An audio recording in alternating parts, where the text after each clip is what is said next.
मैं आपको यहाँ पे 9 टिप्स बता रहा हूँ, जो अगर आप फॉलो करते हैं तो आपको आपके इन्वेस्टमेंट पे मैक्सिमम रिटर्न दिला सकता है। 1, सेट क्लियर फाइनेंशियल गोल। इसमें आपको पता होना चाहिए कि आप पैसा क्यों इकट्ठा कर रहे हैं, क्या मत ज़रूरत है पैसे की। जैसे कि आप ये पैसा अपने रिटायरमेंट के लिए इकट्ठा कर रहे हैं, आपको घर लेने के लिए इकट्ठा कर रहे हैं, या फिर बच्चों के एजुकेशन के लिए ले रहे हैं, इकट्ठा कर रहे हैं। तो ये आपको आपके दिमाग में पता होना चाहिए, मैं पैसा कितने समय के लिए इकट्ठा कर रहा हूँ, 5 साल, 10 साल, 15 साल। उसके हिसाब से आप अपना प्लान करेंगे। Assess second, assess your risk tolerance. इसमें आपको ये देखना है कि आप कितना रिस्क ले सकते हैं। कितना रिस्क मतलब कि कितना, अगर आपको लॉस हो जाए तो चलेगा।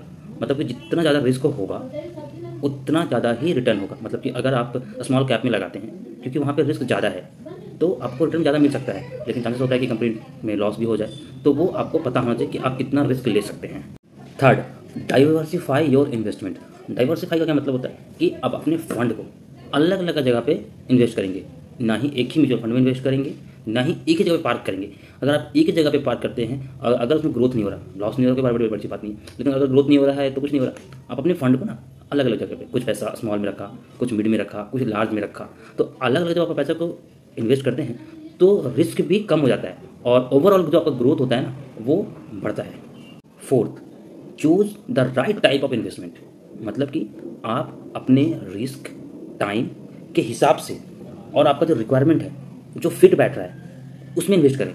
मान लीजिए मुझे घर लेना है और 5 साल के बाद लेना है या फिर 10 साल के बाद लेना है और मैं थोड़ा रिस्क बेयर कर सकता हूँ, तो मैं मिड कैप में इन्वेस्ट करूँगा, जिसमें मुझे 20% की समथिंग का रिटर्न मिलेगा लॉन्ग टर्म में।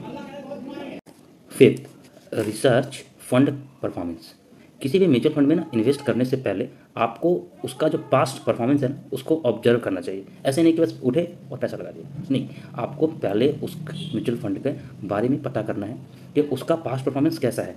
इससे आपको मालूम चलेगा कि उसका रिटर्न क्या है, एक्सपेंस रेशियो क्या है, उसका रिस्क एडजस्टेड परफॉर्मेंस क्या है। फिर उसके बाद आप उसमें इन्वेस्ट करें। ऐसा नहीं है कि ये सब डिपेंड, मतलब ज़रूरी है पता करना। ये किसी म्यूचुअल फंड का गारंटी नहीं है कि आप अपने पास्ट परफॉर्मेंस चेक कर लिया तो ऐसा ही बिहेव करेगा। हो सकता है कि वो आपने जिसको चेक किया वो बहुत अच्छा परफॉर्म करे। 6, consider expense ratio. Expense ratio क्या होता है ना कि आपके म्यूचुअल फंड को मैनेज करने का एनुअल कॉस्ट क्या है। ये जितना कम रहेगा उतना ज़्यादा आपके लिए बेहतर होगा। 7, मॉनिटर योर इन्वेस्टमेंट। अपने इन्वेस्टमेंट को ना आप रेगुलरली चेक करते रहें कि क्या परफॉर्मेंस है उसका। अगर कुछ मार्केट में चेंज हो रहा है तो उसके हिसाब से आपके म्यूचुअल फंड के इन्वेस्टमेंट में क्या चेंजेस आ रहे हैं, तो वो आपको ध्यान रखना होगा। 8, स्टे इन्फॉर्म्ड। आपको आपके देश की इकोनॉमी और मार्केट के कंडीशन के बारे में पता होना चाहिए, क्या हो रहा है, क्योंकि ये आपके फंड पे बहुत ज़्यादा ही इम्पैक्ट करेगा। इसीलिए ये बहुत ज़रूरी है कि आप हमेशा मार्केट के साथ में इन्फॉर्म्ड रहें, उसके हिसाब से अपने इन्वेस्टमेंट में एडजस्टमेंट करते रहें। 9, अवॉइड इमोशनल डिसीजंस। आपका इन्वेस्टमेंट आपके इमोशन से नहीं चलेगा कि मुझे लग रहा है कि मेरा म्यूचुअल फंड में 20% का रिटर्न होना चाहिए था, लेकिन 15% ही है, 4% ही है, या फिर मार्केट डाउन हो गया तो लॉस हो गया है, मुझे तो बिल्कुल प्रॉफिट ही नहीं हो रहा है। उस डिसीजन को नहीं देखना आपको आपके जो आपने जो टाइम फिक्स किया ना 3 साल 5 साल, उस पर टिके रहना है। शॉर्ट टर्म में क्या होता है, मार्केट डाउन हो सकता है किसी रीजन से, लेकिन फिर वापस उठेगा तो फिर आपका इन्वेस्टमेंट वापस वहाँ पहुँच जाएगा। तो इमोशनल ना हो किसी भी इन्वेस्टमेंट को लेके। एक एक्स्ट्रा प्रोटिप्स क्या, टैक्स इम्प्लीकेशंस।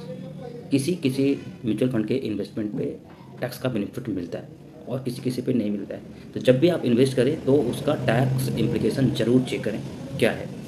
Thank you.